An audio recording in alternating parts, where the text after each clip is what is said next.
Welcome to special analysis. నేను రమా మండవ. ఈరోజు అనాలిసిస్లో భాగంగా మనం తీసుకోబోతున్న టాపిక్ ఏంటంటే, ఏదైతే పొన్నూరు ఎమ్మెల్యేగా ఉన్న ధూళిపాల నరేందర్ చౌదరికి చంద్రబాబు నాయుడు ఒక బంపర్ ఆఫర్ ఇవ్వబోతున్నారా, క్యాబినెట్లో ఆయనకి స్థానం కల్పించబోతున్నారా అనేది గత కొన్ని రోజులుగా జరుగుతున్న ప్రచారం. దాన్ని మనం ఈరోజు టైటిల్గా కూడా ఖాయం చేయడం జరిగింది. సో ఆ అంశం మీదే మనం ఈరోజు డిస్కస్ చేసే ప్రయత్నం చేద్దాం. ధూళిపాల నరేంద్ర ఆయనేమి టీడీపీలో ఒక ఆషామాషి లీడర్ ఏం కాదు. ఉమ్మడి గుంటూరు జిల్లా నుంచి రిప్రజెంట్ చేస్తూ చాలా తక్కువ సమయంలోనే తనకి ఎదురు లేకుండా ఎదిగిన నేత ఎవరంటే అది ధూళిపాల నరేంద్రనే. సో అలాంటి ధూళిపాల నరేంద్రకి ఎప్పుడో మంత్రి పదవి రావాల్సింది. ఆయన అభిమానుల్లో కానీ, ఈవెన్ విత్ ఇన్ ద పార్టీల్లో కానీ ఆయన్ని ఇష్టపడే ప్రత్యర్థులు కూడా కొంతమంది ఎప్పుడు కూడా డిస్కస్ చేస్తూ ఉంటారు ఇదే అంశాన్ని. సో మంత్రి పదవికి మాత్రం దూరంగా ఉండిపోయారు ఆయన. ఇప్పటికి ఎప్పుడో ఆయన్ని గుర్తించాల్సింది పార్టీ అధిష్టానం అనేసి. సో అందుకు కారణం ఏంటంటే, పార్టీ వైపు నుంచి ఎప్పుడు వచ్చే ఒక సమాధానం ఏంటంటే, సంగం డైరీ చైర్మన్గా ఆయన ఉన్న కారణంగానే ఆయనకి మంత్రి పదవి అనేది లేదు అనేది. ఇక్కడ ఒక దాని గురించి కూడా మనం చెప్పుకుందాం. అసలు సంగం డైరీ చైర్మన్ పదవి అనేది అది టీడీపీ ఇచ్చింది కాదు, పార్టీ ఇచ్చింది కాదు. సంగం డైరీ చైర్మన్ పదవి అనేది తన తండ్రి హయాం నుంచి ఆయనకి అది వాళ్ళ ఫ్యామిలీకి అది కొనసాగుతూ వస్తుంది. సో ఆబ్వియస్లీ ఆయన వారసుడుగా ధూళిపాల నరేంద్ర కూడా ఆ పదవిలోనే కొనసాగుతూ వస్తూ ఉన్నారు. అయితే ఎన్నోసార్లు అవకాశాన్ని ధూళిపాల నరేంద్ర కోల్పోయారు. ఒక కమ్మ సామాజిక వర్గానికి చెందిన ఎమ్మెల్యే కావడం కూడా ఆయనకు ఒక థ్రెట్ అనుకోవచ్చు. మంత్రి పదవి విషయంలో ఆయనకు అడ్డంకిగా మారింది కూడా ఇదే అంశం, సామాజిక వర్గమే అనుకోవచ్చు. దాంట్లో ఎలాంటి సందేహం కూడా లేదు. ఒకసారి నరేంద్ర పొలిటికల్ ప్రస్థానం మనం చూసుకున్నట్లయితే, తన తండ్రి వీరయ్య చౌదరికి అక్కడ మంచి ఇమేజ్ ఉంది స్థానికంగా ఉమ్మడి గుంటూరు జిల్లాలో. ఆయన అయితే ప్రమాదంలో చనిపోయిన తర్వాత, రోడ్డు ప్రమాదంలో, సో ఆయన వారసుడుగా ధూళిపాల నరేంద్ర ఎంట్రీ ఇచ్చే ప్రయత్నం చేశారు రాజకీయాల్లోకి. ఈ క్రమంలోనే 94 ఎన్నికల్లో ఫస్ట్ టైం ఆయన ఎమ్మెల్యే కావడం జరిగింది. యూ కెన్ ఇమాజిన్, ఒక్కసారి ఎమ్మెల్యే అయిన తర్వాత తన తండ్రికి అంత ఇమేజ్ ఉన్నా ఆ ఇమేజ్కి అతీతంగా తనకంటూ కూడా ఒక సాలిడ్ ఇమేజ్ ఆయన క్రియేట్ చేసుకున్నారు. పొన్నూరు మొత్తం కూడా, పొన్నూరు కానీ పొన్నూరు పరిసర ప్రాంతాల్లో కానీ తనకంటూ ఒక ఇండివిజువల్ ఇమేజ్ అయితే ధూళిపాల నరేంద్ర క్రియేట్ చేసుకున్నారు. ఇదంతా ఒక ఎత్తు అయితే, 94 నుంచి వరుసగా అప్రతిహతంగా 5 సార్లు ఎమ్మెల్యే అయ్యారు ఆయన. ఆల్మోస్ట్ 2014 దాకా వరుసపెట్టి ఓటమెరుగ నేతగా ఆయనకు పేరుంది పొన్నూరు కానీ గుంటూరు జిల్లాలో కానీ. అలా తనకంటూ ఒక కమ్మ సామాజిక వర్గంలోనే ఒక ఐకానిక్ లీడర్గా గానే కాదు, తనకంటూ ఒక ఓటమి లేని నేతగా ఆయన ఎస్టాబ్లిష్ అవుతూ వచ్చారు. సో 5 సార్లు ఎమ్మెల్యేగా గెలిచారు అంటేనే అలాంటి నేతకు మిగతా విషయాలన్నీ పక్కన పెట్టి, క్యాస్ట్ అండ్ క్రీడ్ ఇవన్నీ పక్కన పెట్టి మంత్రి పదవి అయితే ఇవ్వాల్సిందే. కాకపోతే చాలాసార్లు ఆయన అవకాశాన్ని కోల్పోతూ వచ్చారు. ఆయన ఎమ్మెల్యేగా గెలిచినప్పుడు ఆయన కరెక్ట్గా అవకాశం దక్కుతున్నప్పుడు పార్టీ ప్రతిపక్షంలో ఉండడానికి కూడా కొన్నిసార్లు కారణమైంది. అయితే ఆయనకు ఒక గోల్డెన్ ఆఫర్ ఎప్పుడు వచ్చింది అంటే, ఒక అవకాశం, గోల్డెన్ ఛాన్స్ ఎప్పుడు వచ్చింది అంటే 2014 ఎన్నికల సమయంలోనే. ఆ రోజు అయితే 2014 ఎన్నికల సమయంలో ఆయన 5వ సారి గెలుచున్నారు. సో ఆయన తప్పకుండా క్యాబినెట్లోకి తీసుకోవాల్సిన సందర్భం. గుంటూరు జిల్లాలో ఉన్న మెజారిటీ నేతల కంటే ఆయనే సీనియర్గా ఉన్నారు. అయినా అప్పుడున్న పరిస్థితుల్లో అక్కడ కూడా క్యాస్ట్ ఈక్వేషనే పనిచేసింది. అప్పటికే పుల్లారావు లాంటి వాళ్ళు పార్టీ అధ్యక్షుడిగా పనిచేస్తున్నారు జిల్లాలో. సో అందుకే చంద్రబాబు నాయుడు పుల్లారావు వైపు మొగ్గు చూపడం జరిగింది. ఇక మనం చూసినట్లయితే అప్పటికే జిల్లా నుంచి అదే సామాజిక వర్గానికి చెందిన వాళ్ళు చాలామంది ఎమ్మెల్యేలు ఉన్నారు. కోడెల శివప్రసాద్ రావు లాంటి సీనియర్ నేత ఉన్నారు.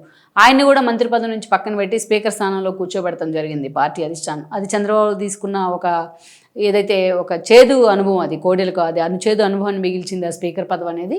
అది అందరికీ తెలిసిందే ఏ అనుభవాన్ని మిగిల్చింది అనేది. వాళ్ళ భౌతికంగా కూడా ఆయన మనకు దూరం అయ్యారు. అక్కడి నుంచి మనం చూస్తే ఇక వినుకొండ ఎమ్మెల్యేగా ఉన్న ఆంజనేయులు కానీ, ధూళిపాల నరేంద్ర కానీ, వీళ్ళంతా కూడా అదే జగపతినేని శ్రీనివాస్ కానీ అదే జిల్లాకు చెంది అదే సామాజిక వర్గం నుంచి వాళ్ళు ఎస్టాబ్లిష్ కావడం కూడా ధూళిపాల నరేంద్ర లాంటి నేతకు ఒక మైనస్గా మారింది ఆ రోజున. సో అందుకే మంత్రి వర్గ రేస్లోంచి చంద్రబాబు నాయుడు ఆయన్ని పక్కన పెట్టే ప్రయత్నం చేశారు. దెన్ అప్పుడులో చర్చ జరిగింది.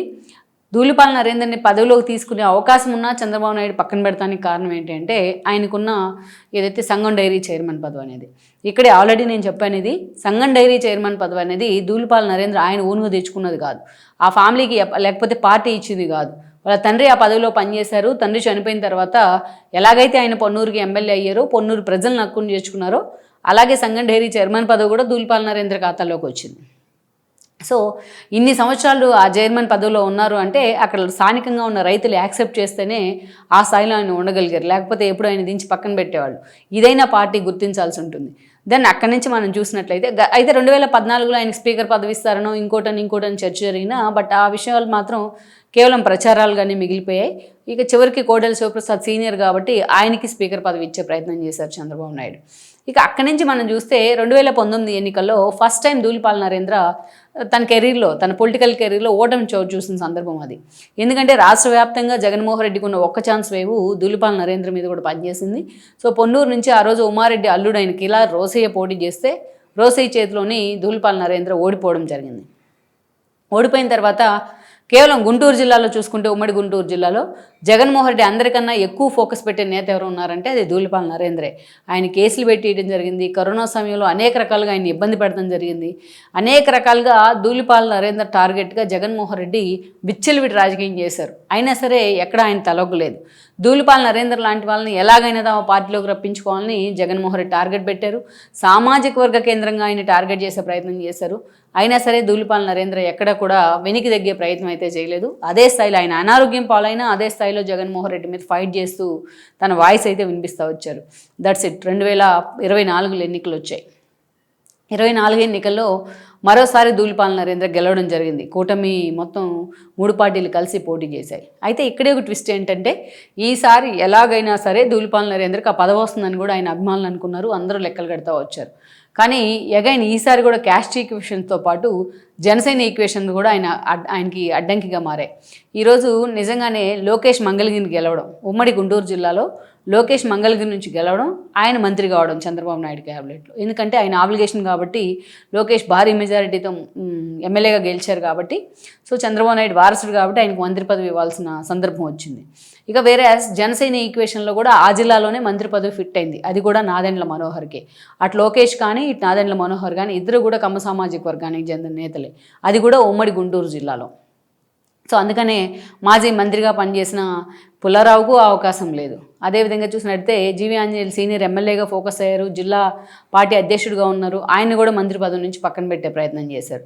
సో అలాంటిది ఈసారి మాత్రం ఆయన ఫిట్ అవుతారు, ధూళిపాల నరేంద్రకి పదవి ఖాయం అనే చర్చ జరిగినప్పటికీ ఆ ఇద్దరికి సేమ్ సామాజిక వర్గానికి చెందిన వ్యక్తులకు మంత్రి పదవి ఇచ్చిన కారణంగా మరోసారి ధూళిపాల నరేంద్రకి అవకాశం దక్కలేదు.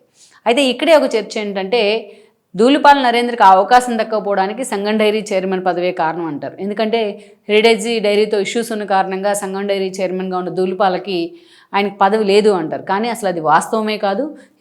హెరిటేజ్ దారి హెరిటేజ్దే, సంగం డైరీ దారి సంగం డైరీదే. ఎప్పుడు కూడా ఆ కాన్ఫ్లిక్ట్ కేవలం వైఎస్ఆర్సీపీనో కాంగ్రెస్ నేతలో ప్రచారం చేయడం తప్ప ఆ కాన్ఫ్లిక్ట్ సంగం డైరీ వర్సెస్ హెరిటేజ్ అన్న ఇష్యూ ఎక్కడ తెర మీదకి రాలేదు ఇప్పుడు దాకా. కనీసం దానికి సంబంధించి ఇట్లా ఇష్యూస్ ఉన్నదని ఒక చిన్న ఎవిడెన్స్ కూడా లేదు. జస్ట్ ప్రత్యర్థులు బురద పోయడం తప్ప. సో అందుకే ఇప్పుడున్న పరిస్థితుల్లో చాలామంది ఎమ్మెల్యేలకి చాలా బిజినెస్లు ఉన్నాయి, చాలా అయితే వాళ్ళకి తరతరాల నుంచి వచ్చిన పదవులు ఉన్నాయి, అనేక రకాలుగా ఇష్యూస్ ఉన్నాయి. అయినా సరే వాళ్ళు చాలామంది మంత్రులు అయ్యారు ఈ రోజున. మరి ధూళిపాల నరేంద్రకి సంగం డైరీ చైర్మన్ అనేది ఎలా అడ్డంకి అవుతుంది అనేది వాళ్ళ అభిమానులు అడుగుతున్న ప్రశ్న. సో ఓవరాల్గా ఇప్పుడు మరో 5-6 నెలల్లో క్యాబినెట్ ఎక్స్పాన్షన్ అనే ప్రచారం జరుగుతున్న సమయంలో ఈరోజు ధూళిపాల నరేంద్రకి నిజంగానే మంత్రి పదవి ఇస్తారని కూడా చెప్తున్నారు. ఎందుకంటే ప్రస్తుతం ఎమ్మెల్యేల మీదే కాదు, పలువురు మంత్రుల మీద కూడా చంద్రబాబు నాయుడు అసంతృప్తిగా ఉన్నారనే చర్చ ఉంది. ఆ అసంతృప్తిని ఎక్కడ బయటికి దాచుకునే ప్రయత్నం చేయట్లేదు ఆయన. ఎక్కడ ప్రభుత్వం మీద ఆయన పట్టుకోల్పోతారా అన్న వార్ను కూడా వస్తుంది ఆయన అభిమానుల నుంచి, కొంతమంది జర్నలిస్టుల నుంచి. ఇలాంటి సందర్భంలోనే చంద్రబాబు నాయుడు పూర్తి స్థాయిలో కొంతమంది సీనియర్లను పార్టీలోకి తీసుకోబోతున్నారు, ఎప్పటి నుంచో పార్టీకి లాయల్గా ఉన్న వ్యక్తులను పార్టీలోకి తీసుకోబోతున్నారని చెప్తున్నారు. దానిలో భాగంగానే ఉమ్మడి గుంటూరు జిల్లా నుంచి ఈసారి ధూళిపాల నరేంద్రకి క్యాబినెట్ పదవి ఖాయం అనే చర్చ జరుగుతుంది. ఎందుకంటే ఆయనతో అసోసియేట్, ఆయనకన్నా జూనియర్ అయిన పయ్యావులు కేశవ్ లాంటి వాళ్ళే ఈరోజు మంత్రులుగా ఉన్నారు. సో అందుకే ధూళిపాల నరేంద్రకు కూడా ఈసారి మంత్రి పదవి ఖాయం అనే చర్చ జరుగుతోంది. అయితే ఇప్పటికే మనం చూస్తే ఆంజనేయులు లాంటి వాళ్ళకి చంద్రబాబు నాయుడు ఇప్పటికే క్యాబినెట్ హోల్డ్ ఇవ్వడం జరిగింది, ఇట్లాంటి పదవులు ఇచ్చేసి. సో అదే జిల్లా నుంచి ఆల్రెడీ 2 మంత్రులుగా ఉన్నారు. మరి ఈసారి ధూళిపాల నరేంద్రను తీసుకోవాలంటే అన్ని ఈక్వేషన్స్ను చంద్రబాబు నాయుడు పక్కన పెట్టాల్సి ఉంటుంది.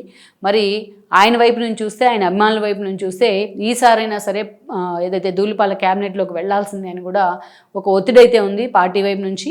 సో ఓవరాల్గా చంద్రబాబు నాయుడు ఈసారైనా ధూళిపాల మీద ఎంతవరకు ఫోకస్ పెడతారన్నది మనం చూడాల్సి ఉంది. ఈ వీడియో మీకు నచ్చినట్లయితే please share, like and subscribe R24 Telugu.